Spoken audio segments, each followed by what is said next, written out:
So in this video, I'm going to break down exactly how much I earned in 6 months working on a cruise ship, what I spent, what I earned, what it cost me to get the job in the first place, and now what I'm left with now I'm back home on vacation.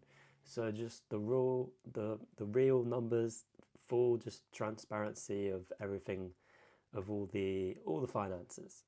So yeah, my name is Jack. I am 22 years old. I have just finished my first contract on Ovation of the Seas, and now I'm back home. I am just gonna break down the financial side and show you what cruise ship life is really like financially.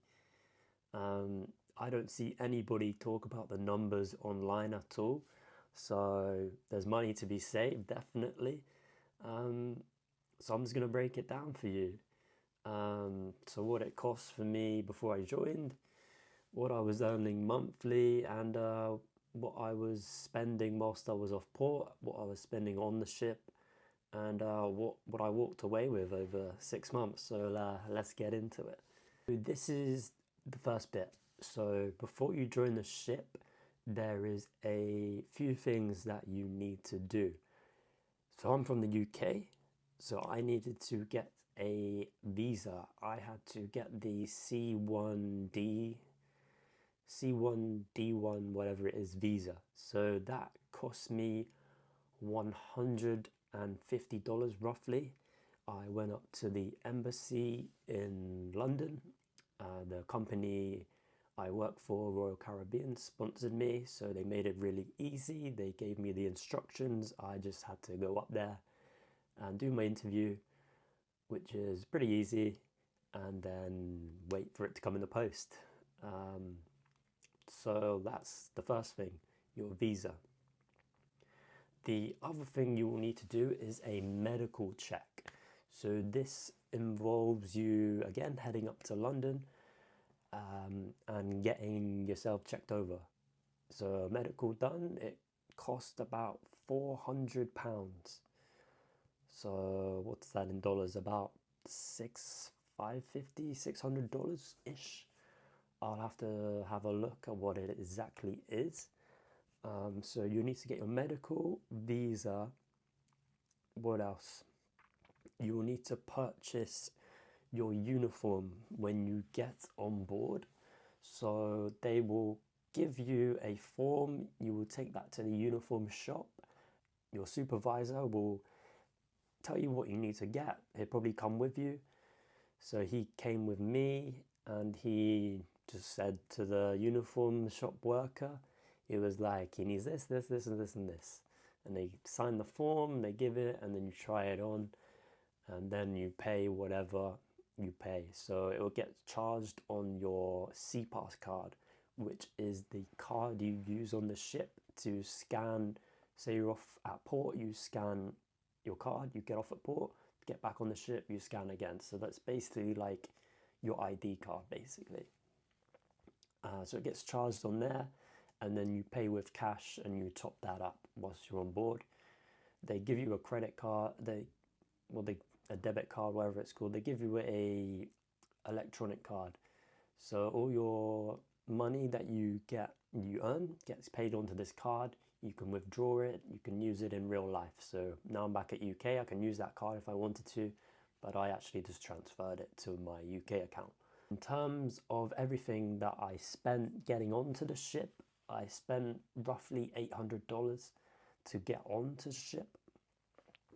I think that was everything. At the top of my head, I can't think of anything else that I spent to get on. I took some cash with me, so when I was at the port, I had a bit of cash before getting onto the ship, see if I wanted to buy some things. I just had some cash on me. In terms of the flights, they are all paid for by the company, so I didn't have to spend anything there. So they flew me out to the ship, they put me up in a hotel, and all I had to do was just go to the hotel, check in, stay the night, get onto the ship. Flights all paid for, so I flew straight to LA. Easy peasy. So let's go into the next bit. What I was earning on the ship. So I'm going to break it down monthly. I got paid in USD. That is American dollars. So up until January 2026, I started in September 2025. I got paid roughly 2,000, just over 2,000, let's say $2,200 I got paid a month. Now you can also earn commission as well on the Flowrider, and you can also earn commission for the iFly stuff on the Quantum class ships. So you get a bit of extra money there, but it's roughly $2,200 was my base for sports stuff. Now after January, I actually got a slight pay rise, so it was almost up to 2,300, let's say 2,300, 2,400 US dollars a month. So January, February, March, I was earning a little bit more, which was nice, of course. So that gets paid onto your card on the ship, and then you can just transfer it back to your home card if you want to. But yeah, your pay will vary on where you're from and what your job is on board.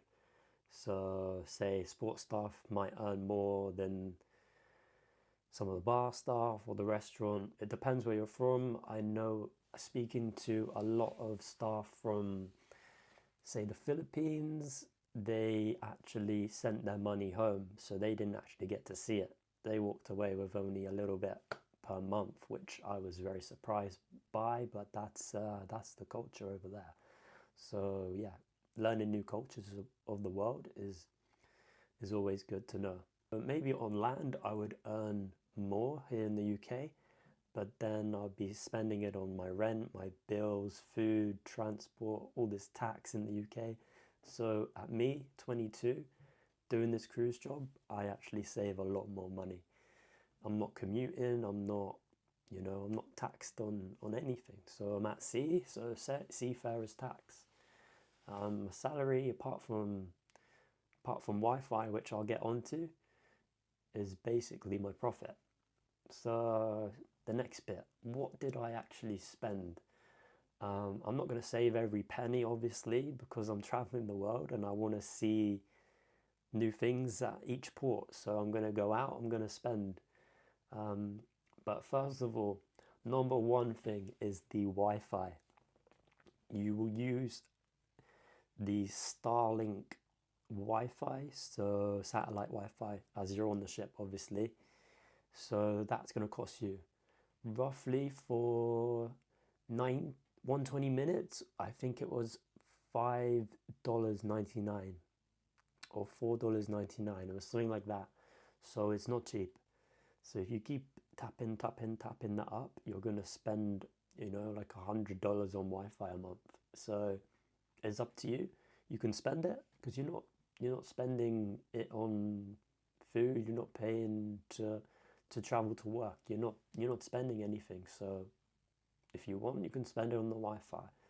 Towards the end of my contract, I did end up spending some money on Wi-Fi.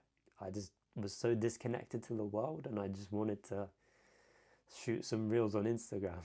So that was what I spent at the end. Now, the other thing you will spend money on is what I said before, going out at port. So roughly going out on a port day, I might have spent $60, $70 sometimes. Depends on what I was doing. If I was just chilling, going for a walk, I wouldn't spend anything. If I'm going out to eat or I'm doing an activity like getting on the mopeds, getting on the jet skis, then it's going to cost you, it's going to cost you. So it's about having fun as well and living life. So I wouldn't mind jumping on the jet ski and spending a bit of money. So let's say on necessities as well, on the cruise shop, the crew bar, you're gonna spend money on drinks. So I would say on necessities, Wi-Fi and everything, I probably spend about $700, $800, let's say, on the drinks, on the Wi-Fi. at the crew shop. I probably spent about 700 or 800, and then on the port days, let's say I spent, I'd say $300 or $400. I didn't go too crazy, but yeah, I'd say I spent around $1,000, let's say, on all the necessities and the port days. So I don't regret anything. So just having a bit of fun. So this is what I came home with after 6 months of working on a cruise ship. I walked away with 13,000 USD from 6 months. Okay, so at 22 years old, I think that's all right.